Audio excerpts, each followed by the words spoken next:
let's get cracking straight into it, as I said. And maybe season 2024 isn't a done deal just yet, because the all-conquering Swans were undone at the SCG, no less, by Fremantle by a solitary point. And of course, it could have gone very differently if a shot after the siren had been converted. And yes, the Swans were inaccurate throughout the day, but there are some things, Christian, that we can take away from this match.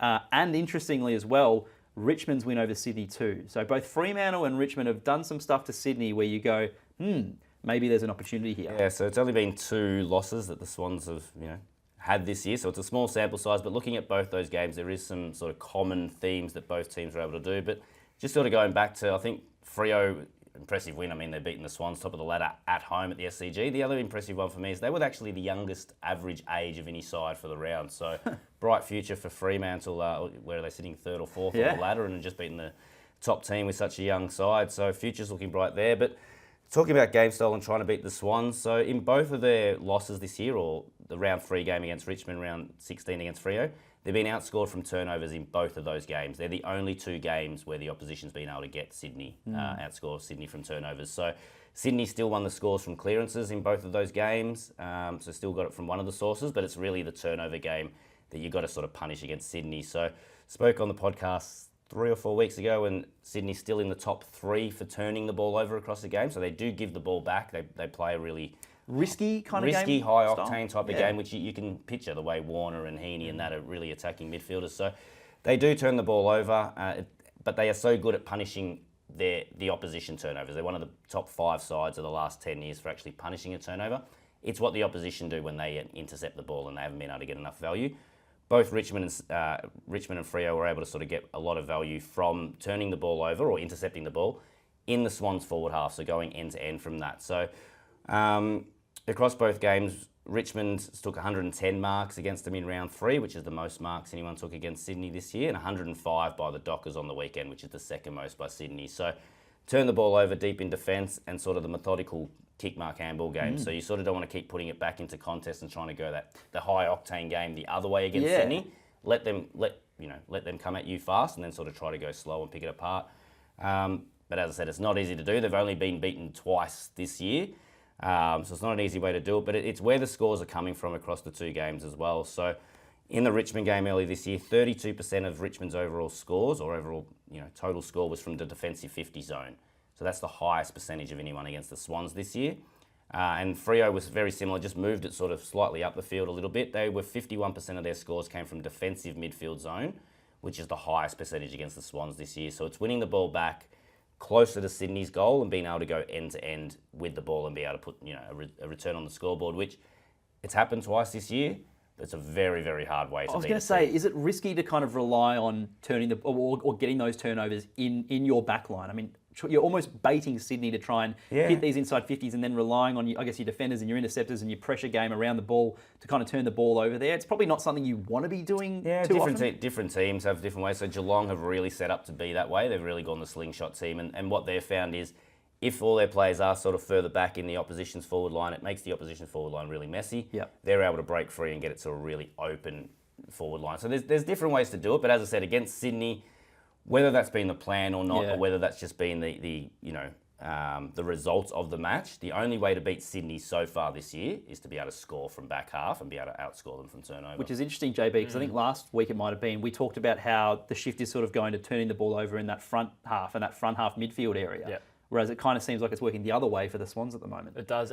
Is turnovers a usual score source for Freo, or is this something they changed specifically to beat Sydney? They've been good. They've been sort of up and down this year. Their clearance, they're the number 1 clearance team in the opposition in the competition. So they may not get a lot of scoreboard return from that. But if you look at Freo and sort of where their strength lie, they're number 1 for pre-clearance contested possessions and 17th for post-clearance. So the general play turnover game hasn't been their strength. Okay. So it was a pretty impressive win for Fremantle in terms of they've won an unusual way. Maybe that's them looking at the Richmond model. I know that seems weird, but now it's the same as the Richmond game. You look at the Richmond game, as I said, 110 marks. All the scores came from defensive 50.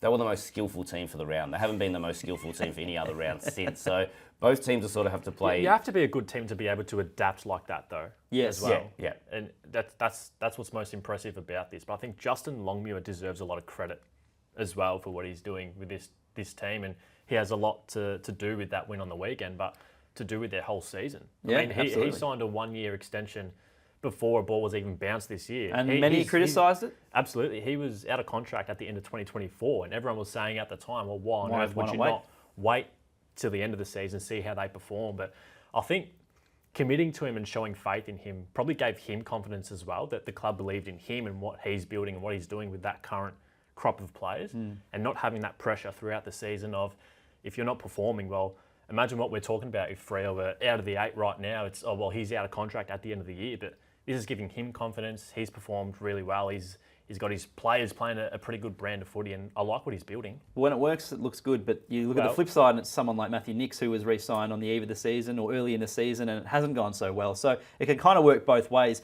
Just back on the Swans before we do move on from them, they do seem to have another Achilles heel, and it's their slow starts. Yeah, so they've been behind at... I think they've lost 8 first quarters this year, but they've been behind even at halftime 8 times this year, and they're 6-2 when behind at halftime. So both their losses, they've been behind at the main break. But they're sort of negative 42 points in the opening 10 minutes across the season, which is 15th. They've only won the opening 10 minutes in their game in 1 of their past 7 matches. But you sort of look at their quarter-by-quarter record, and I don't know, again, I don't think they would sit there and explicitly say this is the plan.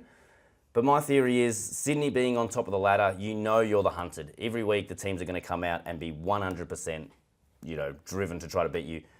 They're going to be at most up and about in the first 10, 15 minutes of a game. So is it about Sydney just absorbing that part of the game and sort of knowing, well, they're going to throw everything they've got at us in the first 15 minutes. Let's see what that is.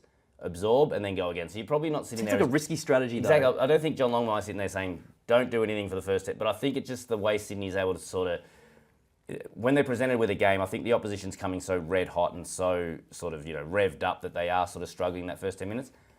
But it's almost not an issue when you look at the next 3 quarters. So negative 25 points across first quarters this year in total, which is 11th. In the second quarter, they're plus 173 first. Third quarter, plus 212 points first. And fourth quarter, plus 116 points. So there's just second. one outlier there. So it's not like it's and Collingwood's probably been a very similar team where they've sort of gone all the way to 3-quarter time before their comebacks happen. Sydney is sort of back into the game within 10, 15-minute mark of the second quarter. They're already back in it. Are they still your premiership favourites at this point? I think being on top of the ladder, they have to be. I can see other teams are coming, but if you talking favouritism, where they are with 2 losses at this stage of the year, they have to be.